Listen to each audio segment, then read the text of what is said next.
பேர் முத்துப்பாண்டிங்க. சின்ன வயசுலேருந்து அப்பா அம்மா கிடையாது. ஆனால் ரோட்டு வழியை பிச்சை எடுத்துகிட்டு இருந்தேன். அண்ணன் கூப்பிட்டு வந்து ரோட்டில் ஏன் பிச்சை எடுக்கிற அப்படின்னு சொல்லி கோமுக்கு வா அப்படின்னு கூப்பிட்டு அழைத்தாங்க. சின்ன வயசுலேருந்து அங்கே ரோட்டில் பிச்சை எடுத்த காசை வச்சு கஞ்சா, பீடி, சிகரெட்டு எல்லாம் பான்ராக்கு எல்லாம் வாங்கி போட்டுக்கிட்டு இருந்தேன். ஆனால் இங்கே வந்து திருத்தப்பட்டு ரொம்ப புது மனிதனாக வாழ்ந்துக்கிட்டு இருக்கேன். நல்லா திருத்தப்பட்டு நல்லா புனித ஒரு ஆலயத்தில் இருக்கிறது மாதிரி தோன்றப்பட்டு அதெல்லாம் எல்லா சாப்பாடு, ட்ரெஸ்ஸு எல்லாமே சுத்தமாக எல்லாமே கொடுக்கப்பட்டு இங்கே வாழ்ந்துக்கிட்டு இருக்குங்க. ஒரு புனிதத்தோடு வாழ்ந்துக்கிட்டு இருக்கு. பீடி சிகரெட்டு இங்கே வந்து வெளியே குடிச்சிக்கிட்டு இருக்கும்போது இங்கே வந்து ஜாமன் இல்லாமல்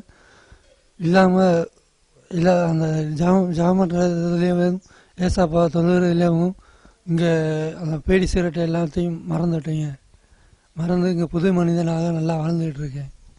கர்த்தருடைய பரிசுத்த நாமம் மகிமைப்படுவதாக. இந்த நாளிலையும் கூட இந்த சகோதரன் முத்துப்பாண்டி என்பவருடைய இந்த சாட்சியை கேட்டீங்க. இவர் வந்து பிறந்த சிறு குழந்தையாக இருக்கும்போதே தாய் தகப்பன் வந்து இவருக்கு இல்லை. தாய் தகப்பன் வந்து இறந்து விட்டாங்க. இறந்து ஆதரவு இல்லாத நிலையில் இவர் சுற்றி திரிந்து கொண்டிருந்தார். அப்பொழுது நாங்கள் அந்த இவங்க இருந்த அந்த ஏரியா பகுதியில் நாங்கள் சென்று கொண்டிருந்த போது இவர் வந்து ஒரு மோசமான ஒரு ட்ரெஸ்ஸு ஆடைகள் போட்டு ஒரு தீய பழக்க வழக்கங்களுக்குள்ளாக இவர் வந்து பிடிக்கப்பட்டிருந்தார். அதை வந்து பீடி போடுறதும் கஞ்சா போடுறதும் கையெல்லாம் பார்த்தீங்கன்னா ஒரு காப்பு இதுகெல்லாம் போட்டு மோதிரங்கள் இதெல்லாம் ஒரு வித்தியாசமான ஒரு இதில் ஒரு சுய நினைவு ஒரு இழந்த ஒரு மனுஷனா எப்போதும் போதைக்கு ஒரு அடிமையான ஒரு நிலைமையில் வந்து முத்துப்பாண்டி வாழ்ந்துக்கிட்டு இருந்தார்.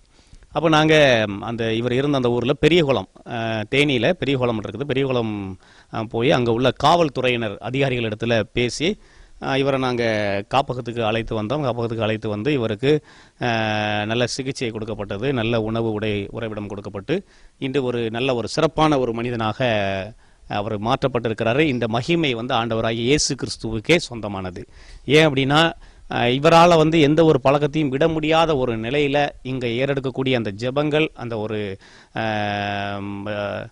சத்தியம் அறிவிக்கப்படுறது நிமித்தமாக அந்த சத்தியத்தை அறியுங்கள், சத்தியம் உங்களை விடுதலையாக்கும், சத்தியத்தை அறிவீர்கள், சத்தியம் உங்களை விடுதலையாக்கும் என்ற வசனத்தின்படி இவர் சத்தியத்தை அறிந்தார். சத்தியம் இவரை விடுதலையாக்கி இன்னைக்கு ஒரு நல்ல ஒரு மனிதனாக இவர் நிறுத்தி வைக்கப்பட்டிருக்கிறார் என்பதை நீங்கள் பார்த்து கொண்டு இருக்கிறீங்க. தொடர்ந்து இப்படிப்பட்ட அநேக ஆத்மாக்களுக்காக நீங்கள் ஜெபிக்க கடமைப்பட்டிருக்கிறீங்க.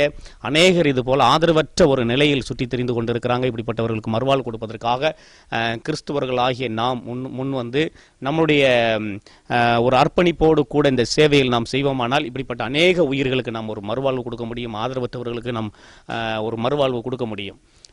இந்த ஒரு நன்மையை வந்து செய்யும்படியாக ஆண்டவர் நமக்கு கட்டளையிட்டிருக்கிறார். அதனால் தொடர்ந்து இது போன்ற சகோதரர்களுக்காக, இன்னும் சகோதரிகள் இருக்கிறாங்க, இப்படிப்பட்டவர்களுக்காக தொடர்ந்து இந்த ஊழியங்களுக்காக நீங்கள் தொடர்ந்து ஜெபிக்கும்படியாக ஆண்டவராகிய இயேசு கிறிஸ்து நாமத்தில் நாங்கள் கேட்டுக்கொள்கிறோம். கர்த்தர் உங்களை ஆசீர்வதிப்பாராக. God bless you.